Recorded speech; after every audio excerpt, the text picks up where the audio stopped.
여러분과 함께 읽은 사무엘상 15장의 말씀을 중심으로 제사보다 나은 순종이라고 하는 제아의 말씀으로 은혜를 나누고자 합니다. 여러분, 사울 왕은 시간이 지날수록 점점 더 하나님과 이스라엘 백성들로부터 신임을 얻지 못하는 왕이 되었습니다. 사무엘상 13장에서는 블레셋과의 전쟁을 앞두고 사무엘이 정한 기한에 도착하지 않자 제사장만이 할 수 있는 제사를 사울 자신이 집례함으로 말미암아 하나님의 마음을 근심케 하더니, 사무엘상 14장에서는 블레셋과 한창 전쟁 중인 자신의 군사들에게 엄하게 금식을 명령함으로써 백성들을 아주 피곤하게 만드는 왕으로 변질되어 갔습니다.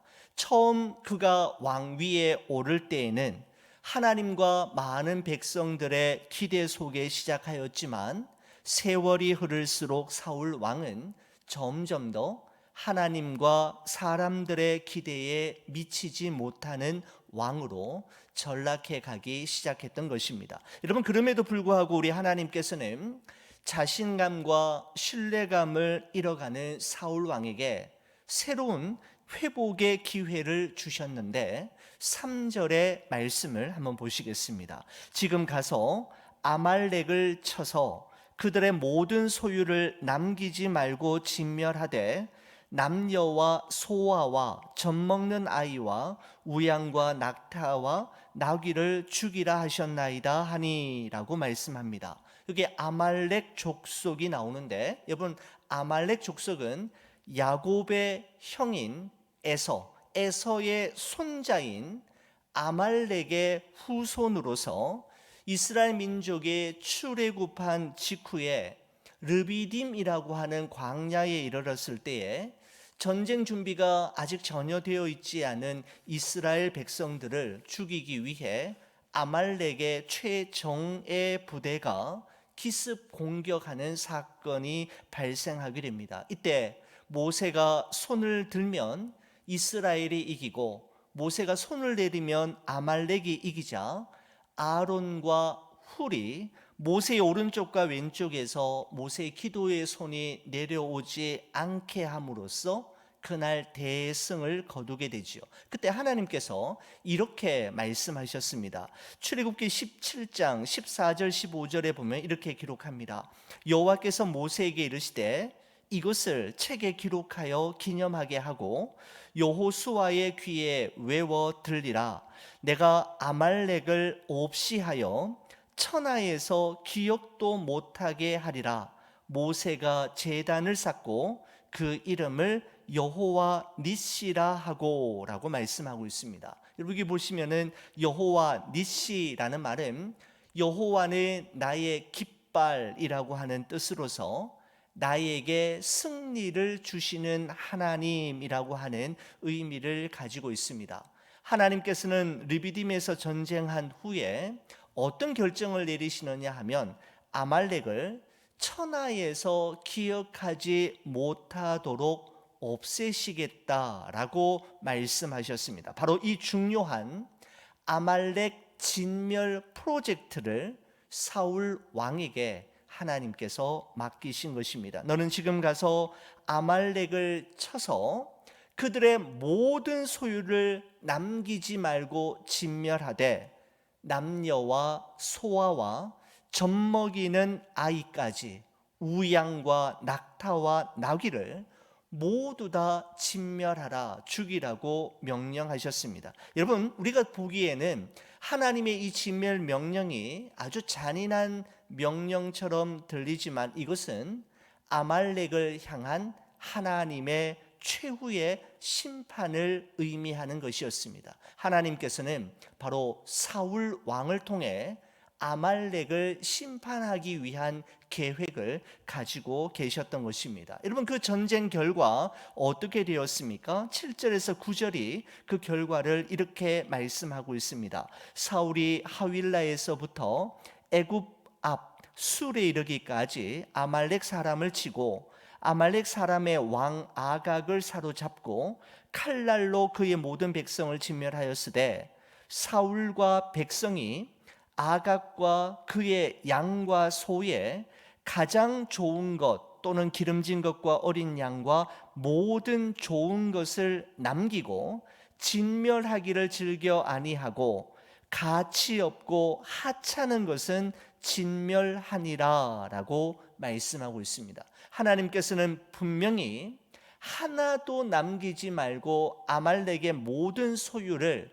진멸하라 라고 명령하셨지만 사울 왕은 자신이 보기에 가장 좋은 것과 가장 기름진 것 모든 좋은 것은 남겨두고 오늘 본문에 보니까 가치 없고 하찮은 것만 진멸하였다 이렇게 성경은 기록하고 있습니다. 여러분 여기서 가치 없고 하찮은 것만 진멸하였다라고 하는 이 부분을 세번역 성경에서는 이렇게 말씀하고 있습니다. 다만 쓸모없고 값없는 것들만 골라서 진멸하였다라고 번역하고 있는 것을 보게 됩니다.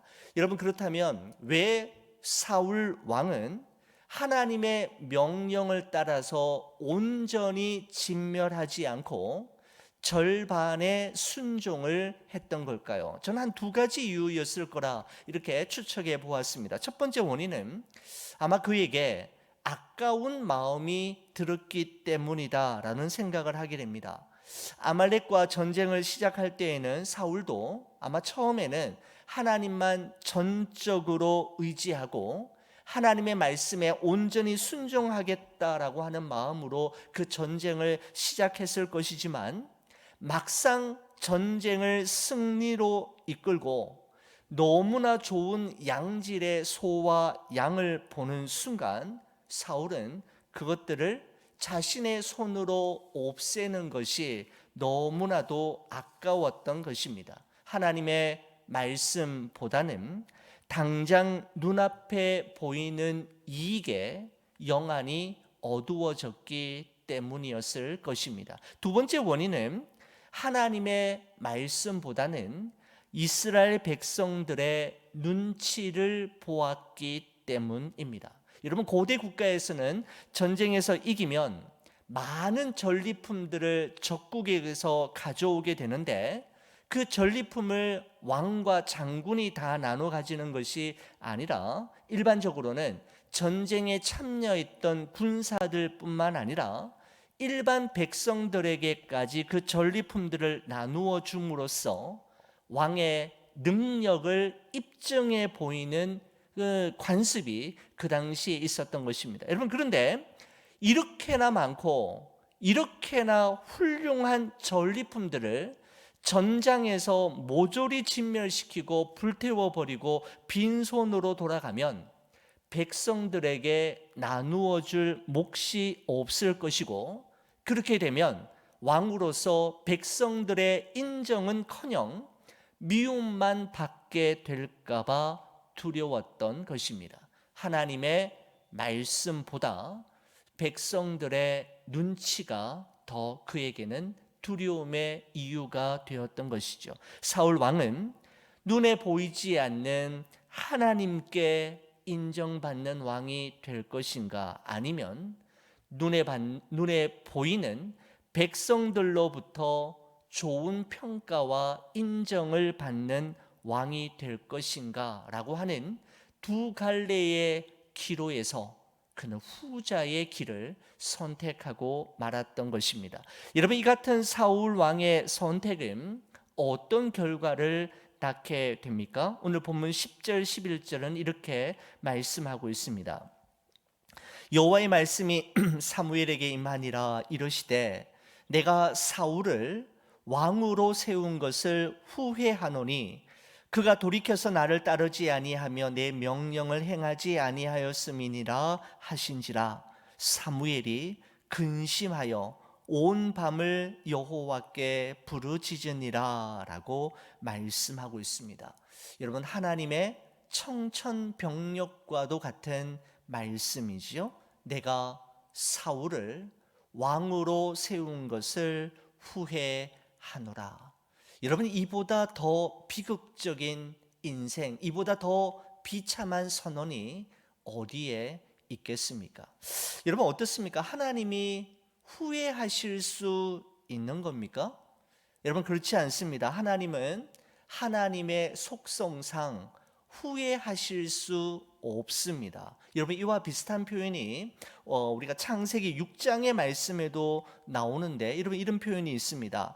여호와께서 사람의 죄악이 세상에 가득함과 그의 마음으로 생각하는 모든 계획이 항상 악할 뿐임을 보시고 땅 위에 사람 지으셨음을 한탄하사 마음에 근심하고 이르시되 내가 창조한 사람을 내가 지면에서 쓸어버리되 사람으로부터 가축과 기는 것과 공중의 새까지 그리하리니 이는 내가 그것을 지었음을 한탄함이니라 하시니라 라고 말씀하고 있습니다. 여러분, 하나님께서 한탄하시고 근심하실 수 있습니까? 여러분, 그렇지 않습니다. 하나님은 하나님의 속성상 당신이 하신 일을 후회하거나 한탄하시고 뜻대로 되지 않는다고 근심하시는 분이 아니십니다. 여러분, 하지만 성경이 하나님의 마음을 이렇게 기록하고 있는 것은 사무엘상과 그 창세기의 말씀을 묵상하는 그리스도인들로 하여금 하나님의 아픈 마음, 괴로운 심정을 이해하기 쉽도록 우리의 언어로 표현하고 있는 것입니다. 사울 왕은 하나님이 후회하시는 왕, 그를 왕으로 세운 선지자 사무엘로 하여금 온 밤을 근심하며 기도하게 만드는 왕으로 전락해 버리는 것을 볼 수가 있습니다.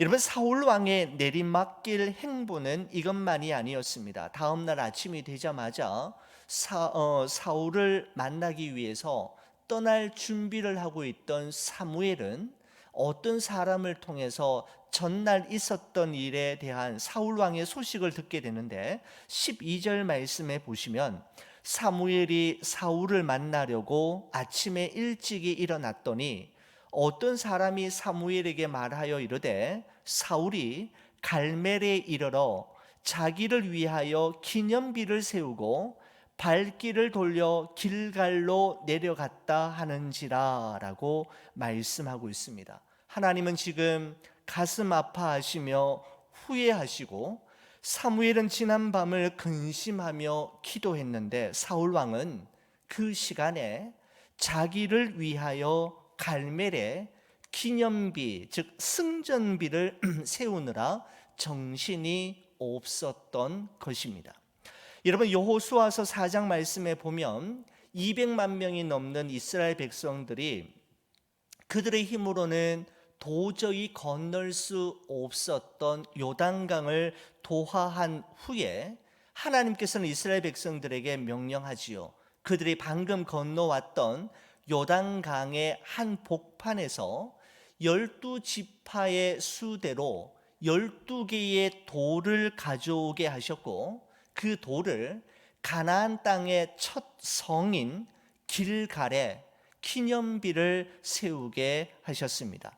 여러분, 여호수아에 의해 세워진 길갈에 세워진 기념비는 인간의 힘으로는 도저히 건널 수 없었던 요단강을 그들이 건널 수 있게 되었던 것은 하나님의 은혜이고 하나님이 하신 일임을 기억하고 기념하기 위한 것이었습니다. 여러분, 하지만 반면에 사울 왕의 명령에 의해 세워진 갈멜의 기념비는 아말렉과의 전쟁을 승리로 이끈 하나님을 기억하기 위함이 아니라 사울 왕 자신의 공로와 업적을 기리기 위한 보여주기의 기념비이었습니다. 두 기념비가 길갈과 갈멜에 세워졌지만 그 기념비가 세워진 이유와 목적은 전혀 다른 곳에 있었던 것이죠. 여러분, 그렇습니다. 이 세상에는 하나님께서 행하신 일을 기억하고 이 모든 것이 하나님의 은혜요 하나님께서 하신 일임을 고백하는, 하나님께 영광을 돌리기 위한 여호수아처럼 길갈 기념비를 세우는 사람이 있는가 하면, 또 한편으로는 자기의 이름과 자신의 흔적을 남기기 위해 사울 왕처럼 갈멜 기념비를 세우는 사람도 있습니다. 그런데 베드로전서 4장 11절은 이렇게 말씀합니다. 만일 누가 말하려면 하나님의 말씀을 하는 것 같이 하고, 누가 봉사하려면 하나님이 공급하시는 힘으로 하는 것 같이 하라. 이는 범사에 예수 그리스도로 말미암아 하나님이 영광을 받으시게 하려 함이니, 그에게 영광과 권능이 세세에 무궁하도록 있느니라. 아멘이라고 말씀하고 있습니다. 사랑하는 우리 교회 여러분, 여러분과 저의 남은 여생이 나를 위한 갈멜 기념비는 끊임없이 계속해서 허물어 무너뜨리고, 오직 하나님이 행하신 일과 하나님의 영광을 기리기 위한 길갈 기념비는 계속해서 세워나가시기를 주의 이름으로 간절히 축원을 드립니다.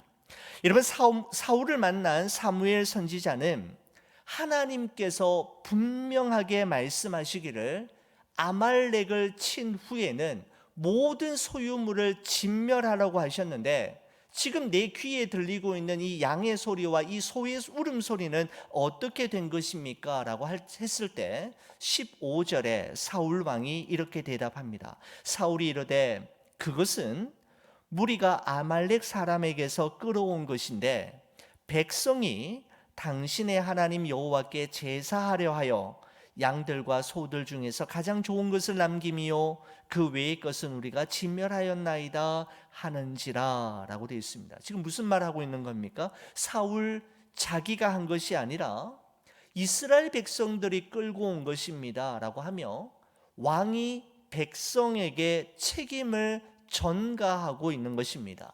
또 그들이 하나님께 제사 드리기 위해 가장 좋은 것과 가장 기름진 것은 진멸하지 않고 남겨둔 것이라며, 왕은 자기 변명을 계속해서 이어가고 있는 것을 보게 되는 것이죠. 여러분, 사울 왕은 책임 전가와 자기 변명으로 자신의 불순종을 합리화하고 선지자로부터 책망듣는 위기에서 벗어나려고 했지만, 하나님의 진단은 아주 단순 명료했습니다. 17절 말씀입니다. 사무엘이 이르되 왕이 스스로 작게 여길 그때에 이스라엘 지파의 머리가 되지 아니하셨나이까? 여호와께서 왕에게 기름을 부어 이스라엘의 왕을 삼으시고 라고 말씀하고 있습니다. 왕이 스스로 작게 여길 그때에 하나님이 이스라엘 지파의 머리가 되게 하시지 않으셨습니까? 라고 이야기하는 것이죠. 무슨 말입니까? 사울 왕이 제사장을 대신하여 자신이 제사를 드리고 하나님의 말씀에 불순종하여 아말렉을 진멸하지 않고 갈멜에 자기를 위하여 기념비를 세운 행동의 이면에는 스스로를 작게 여길 줄 아는 겸손함을 잃어버리는 데에서부터 시작된 것이라는 말씀입니다.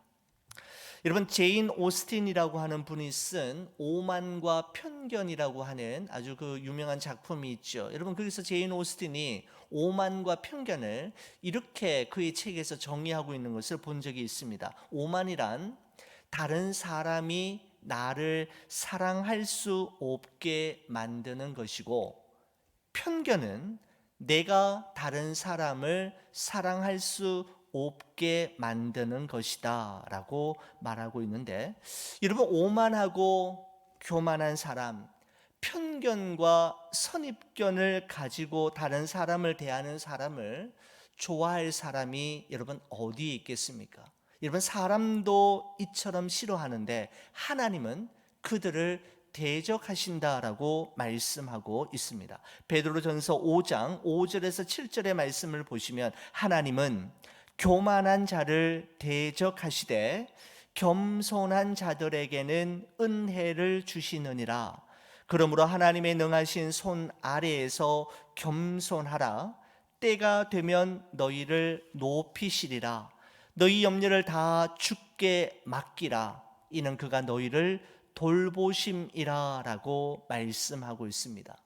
스스로 높아지려 하지 말고 하나님께서 높여주실 때까지 스스로를 작게 여길 때 우리를 돌보시는 하나님의 섬세한 손길을 경험할 수 있음을 베드로 사도는 우리에게 말씀해 주고 있는 것입니다. 사무엘 선지자는 이어서 사울이 꿈에도 생각하지 못했던 하나님이 정말 좋아하시고 하나님이 정말 원하시는 것이 무엇인지를 그에게 비로소 이야기하는데 22절의 말씀입니다. 사무엘이 이르되 여호와께서 번제와 다른 제사를 그의 목소리 청종하는 것을 좋아하심같이 좋아하시겠나이까? 순종이 제사보다 낫고 듣는 것이 수량의 기름보다 나으니라고 말씀하고 있습니다. 자, 여러분, 이 구절을 제가 세번역 성경에서 보았더니 좀 더 쉽게 이렇게 표현하고 있습니다. 사무엘이 나무랐다. 주님께서 어느 것을 더 좋아하시겠습니까? 주님의 말씀에 순종하는 것이겠습니까? 아니면 번제나 화목제를 드리는 것이겠습니까? 잘 들으십시오. 순종이 제사보다 낫고 말씀을 따르는 것이 수량의 기름보다 낫습니다 라고 세번역에서는 번역하고 있는 것을 보게 됩니다. 바로 하나님께서 정말 좋아하시고 원하시는 것은 제사 행위가 아니라 제사를 드리는 이의 마음임을 말씀하고 있는 것이죠. 그 제사 드리는 사람의 마음이 순종, 즉 말씀을 따르는지를 더 귀하게 보신다라는 것입니다. 이사야 1장 11절 말씀에서 보시면 여호와께서 말씀하시되 너희의 무수한 재물이 내게 무엇이 유익하뇨? 나는 수량의 번제와 살찐 짐승의 기름에 배불렀고 나는 수송아지나 어린 양이나 수염소의 피를 기뻐하지 아니하노라 라고 말씀하고 있습니다.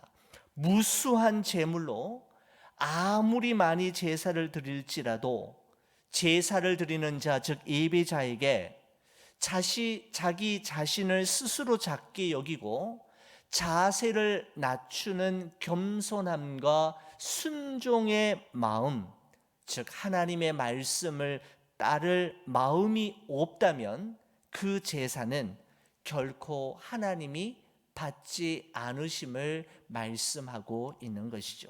제사 행위가 아니라 제사를 드리는 자의 마음을 먼저 살피시고 먼저 받으신다라는 것을 말씀하고 있는 것입니다. 바로 자신을 작게 여기고 또한 자세를 낮추는 겸손함과 순종함의 마음으로 제사를 드리는 이의 제사를 하나님께서 기쁘게 받으신다라는 것이죠. 여러분, 이 일로 말미암아 사울 왕은 하나님으로부터 버림받는 왕이 되고 맙니다. 사무엘상 15장은 34절 35절에 다음과 같은 말씀으로 마무리가 되지요. 이에 사무엘은 라마로 가고 사울은 사울 기브와 자기의 집으로 올라가니라. 사무엘이 죽는 날까지 사울을 다시 가서 보지 아니하였으니 이는 그가 사울을 위하여 슬퍼함이었고 여호와께서는 사울을 이스라엘 왕으로 삼으신 것을 후회하셨더라라는 말씀으로 이 15장이 마무리되는 것을 보게 됩니다.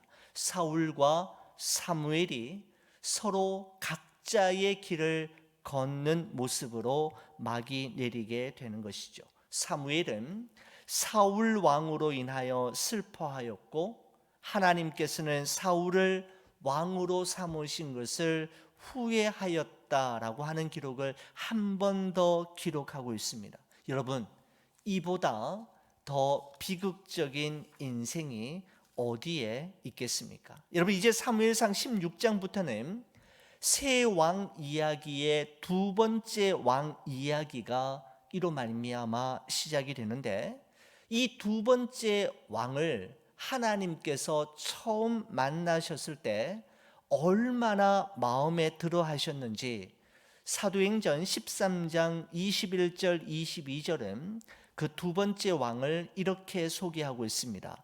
그 후에 그들의 왕을 구하거늘 하나님이 베냐민 지파 사람 기스의 아들 사울을 40년간 주셨다가 패하시고 다윗을 왕으로 세우시고 증언하여 이르시되 내가 이새의 아들 다윗을 만나니 내 마음에 맞는 사람이라 내 뜻을 다 이루리라 라고 말씀하고 있습니다. 여러분, 예전에 우리가 보셨던, 예전에 여러분들이 보셨던 개역 한글에는 내 마음에 맞는 사람이라 라고 하는 이 표현을 내 마음에 합한 사람이라 이렇게 표현했지 않습니까? 여러분, 그런데 세번역 성경에는 보면 내 마음에 합한 사람, 내 마음에 맞는 사람을 어떻게 표현하느냐 하면 이렇게 표현합니다. 내 마음에 드는 사람, 이렇게 표현하고 있습니다. 참 표현이 재미있지 않습니까? 내 하나님의 마음에